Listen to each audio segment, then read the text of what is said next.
लेखसंग्रह चैतन्याचे चांदणे. लेखक डॉक्टर यशवंत पाटणे. वाचक स्वर श्रीमती मीना भालेराव. निर्मिती साहित्य उत्सव परिवार. लेख 16वा. अंधाराला हरविणारी स्फूर्ती ज्योत. Helen Keller.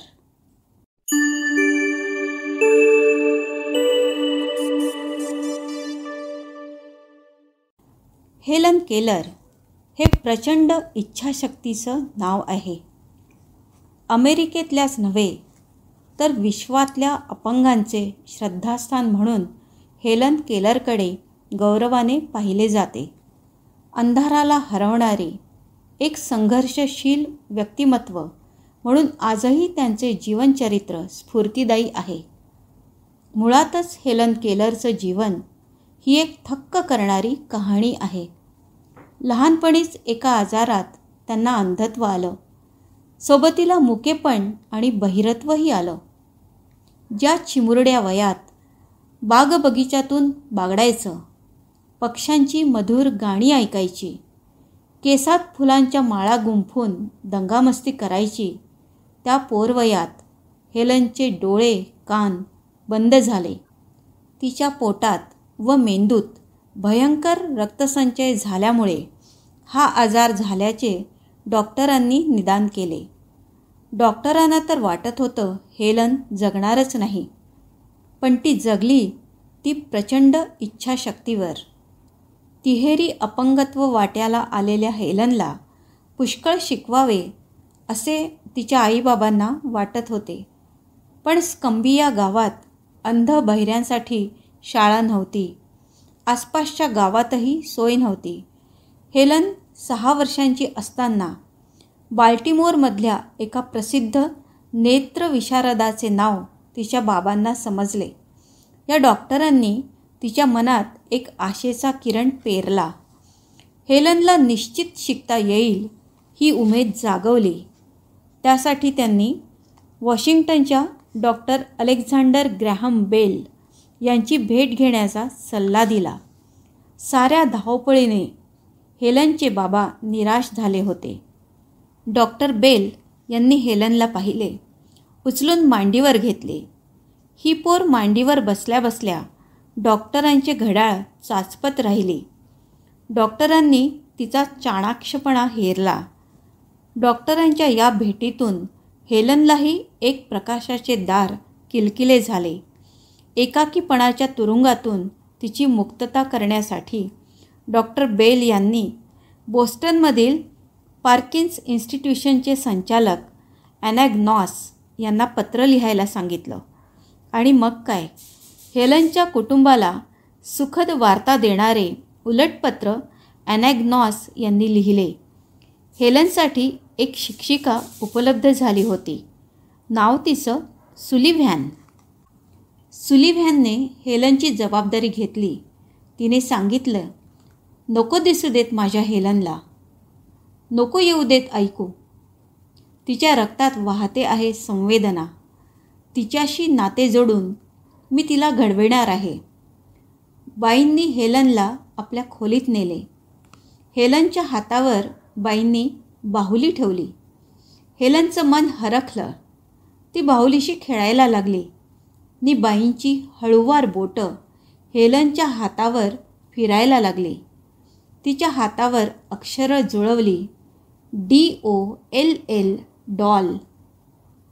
हा बोटांचा खेळ हेलनला फार आवडला. मग तीही बाईंप्रमाणे बोटे फिरवू लागली. अक्षर यात्रेला प्रारंभ झाला. पुन्हा बाईंनी एक जुनीच बाहुली तिच्या हातावर ठेवली. अक्षरं जुळविली. DOLL. दोन्ही बाहुल्यांना एकच शब्द. प्रत्येक वस्तूला नाव असतं याचा हेलनला बोध झाला. याच पद्धतीने हॅट, कॅप, वॉटर असे कितीतरी शब्द हेलनच्या परिचयाचे झाले. भाषेचं कोडं तिला उलगडत गेलं. गमावलेली स्मृती परत येण्यातला थरार ती अनुभवू लागली. जिवंत चैतन्यमय शब्दांनी तिच्या आत्म्याला जाग आणली.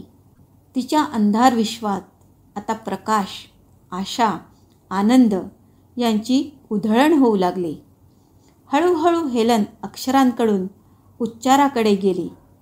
आता ती बोलू लागली, शब्दांशी खेळू लागली. महाविद्यालयीन शिक्षणही तिनं पूर्ण केलं. मनाचे डोळे व संवेदनाक्षम कान हीच काय ती हेलनची मिळकत. पण संगतीला होता आत्मविश्वास, प्रयत्न, एकाग्रता. या जोरावर हेलन केलर पत्रकारितेतही यशस्वी झाल्या. त्यांच्या चौकस, साक्षेपी, अभ्यासू लेखनाचं कौतुक होऊ लागलं.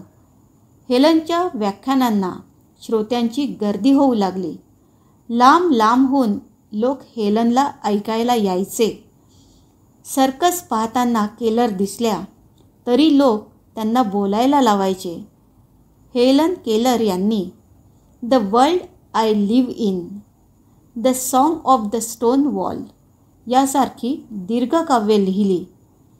दुसऱ्या महायुद्धात प्रत्यक्ष युद्धभूमीवर जाऊन युद्धात अंधत्व आलेल्या सैनिकांना त्यांनी अमेरिकन फाउंडेशन फॉर ब्लाइंड या आपल्या संस्थेतर्फे मायेची पाखर घातली.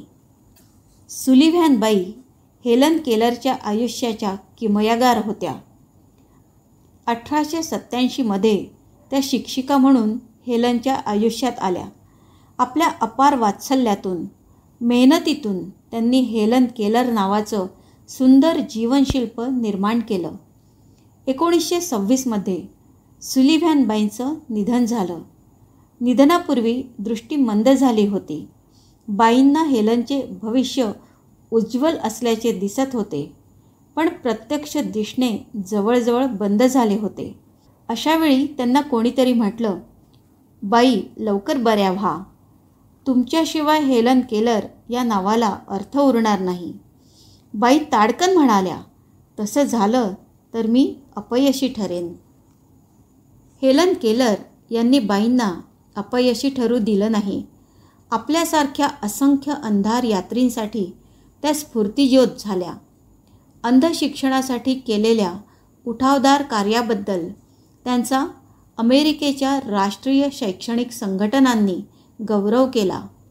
International federation of women's club यांनी मानपत्र दिले. अनेक देशांनी, संस्थांनी भेटीसाठी त्यांना बोलाविले, सन्मानित केले. 1 जून 1968 या दिवशी वयाच्या 88व्या वर्षी ही अंधाराशी झगडणारी दीपज्योत विझली. डोळे नसताना डोळ्यात भरणारे अलौकिक कार्य उभारून हेलन केलर यांनी डोळे मिटले.